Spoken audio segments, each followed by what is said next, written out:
ভাল পোৱাই কাল হ'ল পংখী সন্দিকৈ হয় পংখী সন্দিকৈ আজি আমাৰ মাজত নাই তেওঁক আমি ইতিমধ্যে হেৰুৱাই পেলাইছোঁ ভাল পাই বিয়া হোৱাৰ বাবে তেওঁ মৃত্যুক সাৱটি ল'বলগীয়া হৈছে আৰু ভাল পাই তেওঁ প্ৰিয়জনৰ কাষত যোৱাৰ বাবে তেওঁ মৃত্যুবৰণ কৰিবলগীয়া হৈছে যদি ভাল পাই বিয়া হোৱাৰ বাবে মৃত্যুক সাৱটি ল'বলগীয়া হয় যদি প্ৰিয়জনৰ কাষত গৈয়ে মৃত্যুবৰণ কৰিবলগীয়া হয় তেনেহ'লে তেনেকুৱা ভাল পোৱাৰ অৰ্থই কি তেনেকুৱা প্ৰিয়জনৰ মূল্যই বা কি হয় আজি 7 মাহ পূৰ্বে নীতিকেশ দাসৰ লগত পংখী সন্দিকৈ বিবাহপাশত আবদ্ধ হৈছিল আৰু তেওঁ বিবাহপাশত আবদ্ধ হৈছিল আৰু তেওঁ বহুতো সপোন দেখুৱাইছিল তেওঁলোকৰ সংসাৰখনক লৈ তেওঁলোকৰ মাতৃপিতৃক লৈ আৰু তেওঁৰ যেন সেই সকলো সপোন হৈয়ে ৰ'ল পংখী সন্দিকৈ সকলো সপোন ভাঙি চিঙি চুৰমাৰ হৈ গ'ল গাৰ পৰা মাহ হালধিৰ গুণ নাযাওঁতেই তেওঁক হত্যা কৰে আৰু হত্যা কৰি তেওঁ আত্মহত্যাৰ নাম দিবলৈ চেষ্টা কৰে হয় নীতিকেশ দাসে পৰকীয়া প্ৰেমৰ মজগুল হৈ নিজৰ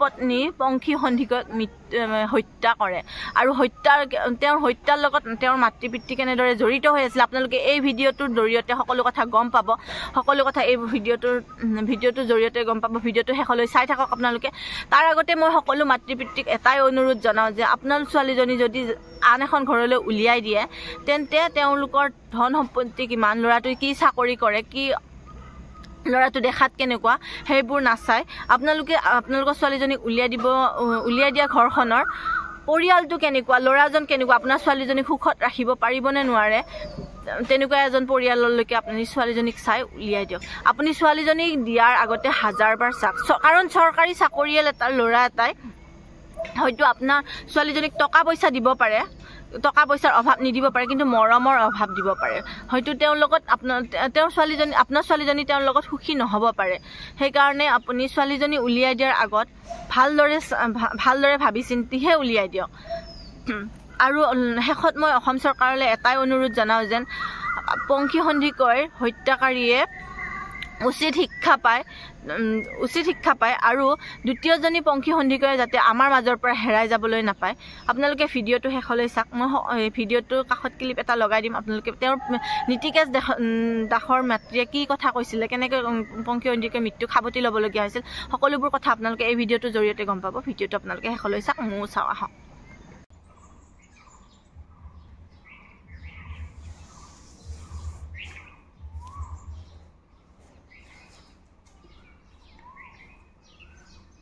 আৰু কি হৈছিল তাহাঁতৰ বহুত মিলাপ্ৰীতি তাহাঁতি থাকে তাহাঁতৰ মই ভাবিছিলোঁ এনেকুৱা চাগে মিলাপ্ৰীতি জোৰা আৰু নায়েই চাগে ইমান চব একেলগে কৰে একেলগে খায় একেলগে শুৱে একেলগে ৰন্ধা বঢ়া কৰিলেও একেলগে আমাৰ ল'ৰাটোৱে তাইক সকলোখিনি কামেই মানে সহায় কৰি দিয়ে তাৰপিছত বিয়া আমি তাহাঁতি দুটাই যেতিয়া মই ঘৰত ল'ৰাটো উপযুক্ত বয়স হৈছে তাৰ সময় হৈছে বিয়া পাতিবলৈ মাক দেউতাকৰ কৰ্তব্য বিয়া পাতি দিয়াটো তাৰপিছত তাক মই সুধোঁ তই নিজে ছোৱালী চাবিনে আমি চাই দিম তেতিয়া সি কয় মা ভাল ছোৱালীজনী চাব আপোনালোকক যাতে ভৱিষ্যতে চায় তাৰপৰা মই তেনেকৈ নাচালোঁ তাৰপৰা আজিকালি বোলো ল'ৰাই নিজে চাই লোৱাটো ভাল সেইমতে সি ক'লে যে এজনী ছোৱালী মা আছে মই কথা বতৰা পাতিছোঁ বিয়াৰ কথা আপোনালোকে যাব সেইবুলি আমাক লৈ গ'লোঁ আৰু মই ভাবিছোঁ অসমীয়া সমাজত এটা তামোল পাণ দি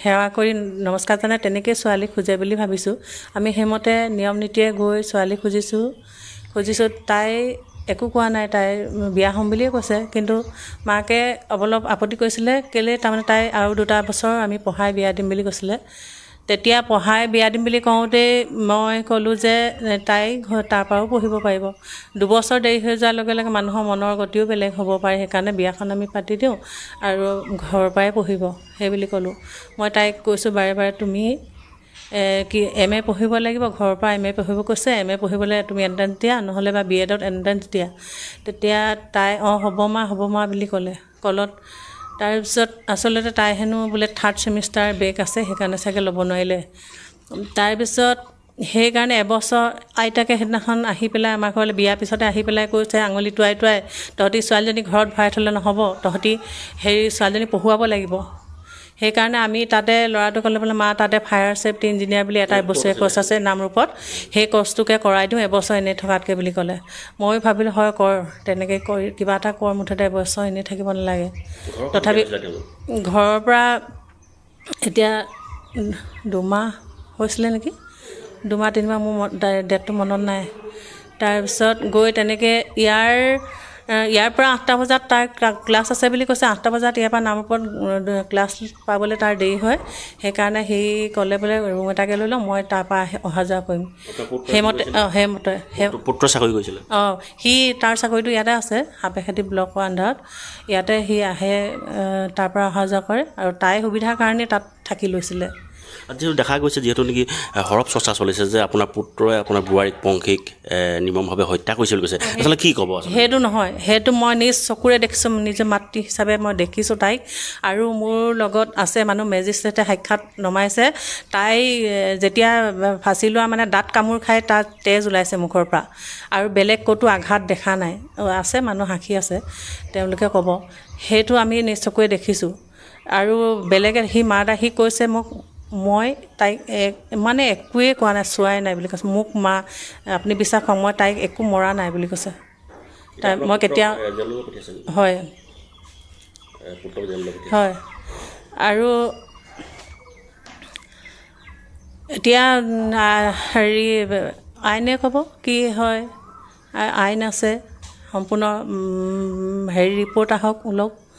তাৰপিছত মাকে এতিয়া যিখিনি কথা কৈছে, সেইদিনাখন মোক থানাত কৈছে, বিয়নী আপোনালোকক আমি একো বেয়া পোৱা নাই, সেই বুলি একদম ধুনীয়াকৈ কৈছে। আকৌ এতিয়া তৎমুহূৰ্তে কৈছে যিকুৰা জুই তেওঁ পাইছে মোকো ল'বলৈ কৈছে। তাৰমানে মোৰ মানসিকতা সেইটো, মই আনকো সেই জুইকুৰা জুই পাবলৈ মই নকওঁ, কাৰণ এইটো জুইকুৰা জুই আন কোনোৱে যাতে নেপক।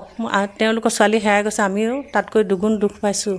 আৰু আমি দুকুৰা জুই পুহিছোঁ, এতিয়া পাইছোঁ, ফুৱাইছোঁ। তেওঁ একুৰাহে ফুৱাইছে, আমি দুকুৰা ফুৱাইছোঁ। যদি মোৰ ল'ৰাই তেওঁলোকৰ ছোৱালীৰ কাৰণে মোৰ ল'ৰা জেলত মাকৰ সন্মুখত হেণ্ডকাপ লগাই পেলাই লৈ গৈছে, সেই কুৰা জুই মই পুহিছোঁ। আৰু তেওঁ মোক সেইটো পাবলৈ দিছে যেতিয়া তেওঁ পাব সেই কুৰা জুই। যি কুৰা জুই মই পাইছোঁ, সেই কুৰা জুই ভৱিষ্যতে মোক পাব বুলি কৈছে। কোনে?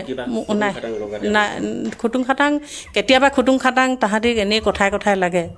আৰু তাই এতিয়া মই এইটো কথা ক'ব লাগিব, তাই মাঘ বিহুৰ পিছত সাধাৰণ এটা কথাত তুমি এইটো কেলৈ নকৰিলা বুলি কওঁতে ঠালো মোৰ ল'ৰাক দুচৰ তাই দিছে। তাই দিছে দুচৰ। মই তথাপিও তাইক একো কোৱা নাই। আৰু মোৰ দেউৰটো আছিলে, এয়া ওচৰৰ গুৱাহাটীত থাকে সি, তাৰ সন্মুখত দুচৰ ঠালো দিছে। তথাপিও মই তাইক একো কোৱা নাই যে তাই সৰু ছোৱালী। পংখীয়ে পুত্ৰক দিছে, দুচৰ ঠালো দিছে একদম গাৰ জোৰে। মই তথাপিও তাইক একো কোৱা নাই। তাইক কৈছোঁ যে মই সেইদিনাখন একো নক'লোঁ, মই ভাবিছোঁ তাই সৰু ছোৱালী একো নাজানে, পাছত এতিয়া গৰমে নকওঁ, পিছত বুজাই মই কৈছোঁ, মা তুমি এইটো কাম কিয় কৰিলা? আমাৰ সমাজত সেইটো পুৰুষক মৰাটো নিয়ম নাই, তুমি সম্পূৰ্ণ এতিয়া কৰিব লাগিব। ৰ'বা তুমি এইটো কি কয়, এইটো আজিৰ পৰা নকৰিবা, আৰু হ'ব লাগিব। এতিয়া ধৰা নেপায় নহয় ডাঙৰ মানুহক মাৰিবলৈ তেনেকৈ, সেই বুলি মই কৈছোঁ। আৰু একো নাই কোৱা। মই কি আহ্বান জনাব আপুনি মাতৃ হিচাপে? মাতৃ হিচাপে মই এইটো আহ্বান জনাওঁ, যদি ছোৱালী তোলে, ছোৱালীজনীক কেইটা ধুবলৈ মাকে শিকাই পঠিয়াব লাগে, সেইটো মই দাবী কৰোঁ। মই সদায় গা ধোৱা কাপোৰ এৰি থৈ আহে, সেইকেইটা মই কওঁ মা তুমি এইকেইটা